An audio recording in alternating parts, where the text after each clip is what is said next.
राजनीतिक सरगर्मी तेज हो गई है। नीतीश कुमार ने बिहार विधानसभा चुनाव 2025 की तैयारी अभी ही शुरू कर दी। जी हां, उन्होंने इशारा कर दिया है कि बिहार की सत्ता पर इस बार भी काबिज होने की कवायद वह शुरू कर चुके हैं। अब यह कैसे हुआ है, आइए हम आपको विस्तार में बताते हैं। नमस्कार, आप देख रहे हैं कैपिटल टीवी बिहार का स्पेशल शो बिहार का चौसर और मैं हूं आपके साथ आत्मजा। दरअसल केंद्रीय बजट में बिहार की बल्ले बल्ले हो गई। नीतीश कुमार के अलावा जदयू के नेता भी काफी ज्यादा खुश हैं। इसके अलावा प्रदेश के लोग भी काफी खुश हैं। उधर नीतीश कुमार ने विपक्ष पर अपने हमले भी तेज कर दिए। नीतीश कुमार विपक्ष की खुलकर आलोचना कर रहे हैं। नीतीश कुमार ने अब की बार 225 सीट का नारा देकर विपक्षी दलों को परेशान करते हुए बिहार विधानसभा का चुनावी बिगुल फूंक दिया है। हालांकि नीतीश कुमार ने पीएम नरेंद्र मोदी की राह ही पकड़ी है, वह इसलिए कि वह नंबर गेम में विपक्ष को उलझाना चाह रहे हैं, बल्कि इसके साथ साथ वह वोटिंग के दिन तक 225 सीट का दबाव है वह विपक्ष पर बनाए रखना चाहते हैं।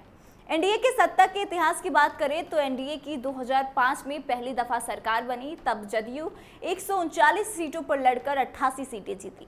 वहीं भाजपा 102 सीटों पर लड़कर 55 सीटें जीती और तब कुल 143 विधायकों की संख्या के साथ सत्ता सुख एनडीए ने भोगा।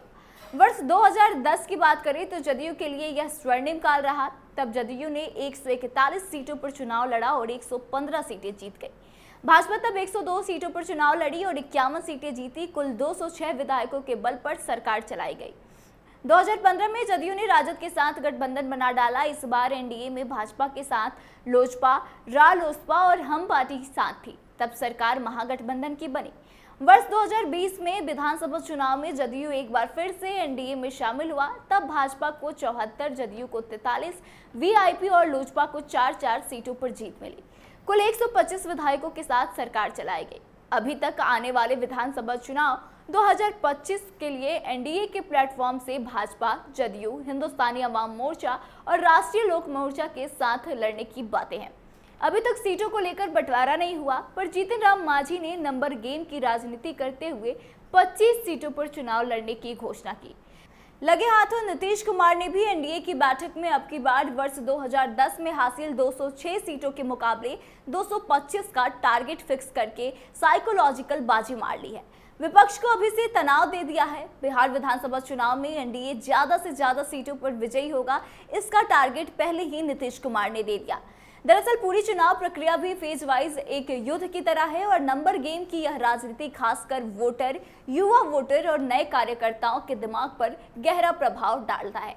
यह बात एनडीए के रणनीतिकार जो हैं बेहद अच्छे से समझ रहे हैं। लोकसभा चुनाव 2024 में नरेंद्र मोदी का 400 पार का नारा भी उसी साइकोलॉजिकल वार की तरह खेला गया। इस नंबर को छूने के लिए सभी मंत्रियों को 100 दिन का कार्यक्रम बनाकर क्षेत्र में भेजने का भी काम किया जाएगा। दरअसल इस वार का एक साइड यह भी है कि वोटरों में भी उत्साह हो और वे मतदान केंद्र तक पहुंचे। हालांकि नीतीश कुमार ने 225 का नारा देने के पहले ही पेंडिंग पड़े कार्यों का लेखा जोखा भी लेना शुरू कर दिया है, वह भी विभिन्न रूपों में। कई अधिकारियों पर उग्र रूप से बरसे तो कहीं आग्रह से भी काम चला रहे हैं और 2025 से पहले कार्य कराने के लिए अधिकारियों के पैर तक छूने को भी तैयार है। यह सब विपक्ष को इतना दबाव में लाने की रणनीति के तहत है कि उसके रणनीतिकार सरकार बनाने के बदले इस बात पर आकर टिक गए हैं कि ज्यादा से ज्यादा सीटें कैसे हासिल हो। ऐसे में कहीं ना कहीं विपक्ष पर तो दबाव आ ही जाता है जब आप इस तरह नंबर गेम की बात करते हैं, चाहे लोकसभा में 400 पार की या फिर विधानसभा में 225 की। तो देखना दिलचस्प होगा कि जिस तरह से नीतीश कुमार कार्यों की समीक्षा कर रहे हैं, विपक्ष पर दबाव बना रहे हैं और इतने पहले से चुनाव की तैयारियों में जुट गए हैं, इसका क्या कुछ असर आने वाले चुनाव पर देखने को मिलता है और कितना फायदा मिलता है, सबसे बड़ा सवाल क्या है।